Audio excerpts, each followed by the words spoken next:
हर खबर पर होगी आपकी पकड़। डाउनलोड कीजिए एबीपी लाइव ऐप।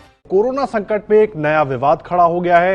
पिछले दिनों ये अफवाह उड़ी कि कुछ लोग सब्जियों फलों पर थूक रहे हैं। अब इसका नतीजा हुआ कि कुछ जगहों पर सब्जी वाले खुद को हिंदू बनाने के लिए धार्मिक प्रतीकों का इस्तेमाल करने लगे। झारखंड में भी एक फल वाले ने ऐसा ही किया तो पुलिस ने उसके खिलाफ केस दर्ज कर लिया। अब इससे बीजेपी नाराज है। एक तरबूज की दुकान के आगे बैनर में एक तरफ श्री राम और दूसरी तरफ भगवान शंकर की तस्वीर और बीच में लिखा है विश्व हिंदू परिषद की अनुमोदित हिंदू फल दुकान। इसी तरह की एक और फल दुकान की तस्वीर को पोस्ट करते हुए ट्विटर यूजर एहसन राजी ने लिखा, ये हमारे राज्य के लिए बड़ी शर्म की बात है। अब हम हिंदू मुस्लिम के बीच नफरत फैलाने वाली इन चीजों में पड़ रहे हैं। अब झारखंड सरकार या प्रशासन की जगह ये लोग कारोबार करने की इजाजत देंगे। एहसन राजी ने अपने इस ट्वीट को झारखंड के सीएमओ, झारखंड के मुख्यमंत्री हेमंत सोरेन और झारखंड पुलिस को भी टैग किया। कोरोना संकट में नफरत फैलाने का ये आरोप गंभीर था, इसलिए झारखंड पुलिस ने भी तुरंत एएसपी जमशेदपुर को जांच के आदेश दे दिए। एएसपी जमशेदपुर ने जांच की तो तस्वीरें सही निकली। इसके बाद फल बेचने वालों के खिलाफ सीआरपीसी की धारा 107 के तहत केस दर्ज कर विश्व हिंदू परिषद के नाम वाले पोस्टर हटा दिए। अब चूंकि यहाँ जिस संगठन का नाम आया वो संघ परिवार से जुड़ा है, तो मामले ने राजनीतिक रंग ले लिया।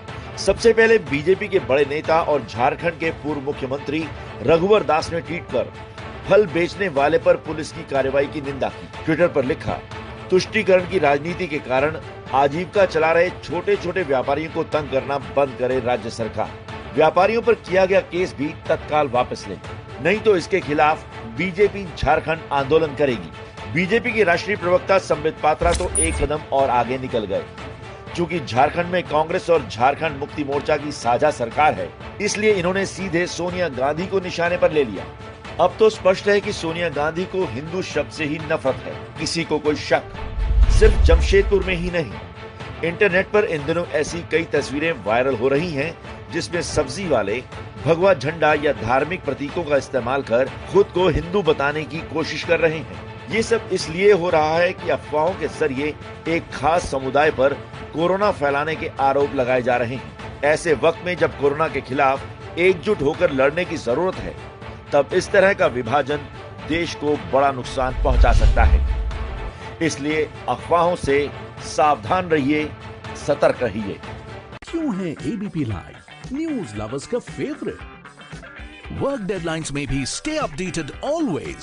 सो स्मार्ट कि ये करे सिर्फ ब्लू टिक वाली न्यूज पिक। जस्ट लाइक घर जैसा कंफर्ट है बेस्ट, वैसे ही अपनी लैंग्वेज में न्यूज की फील है लिट।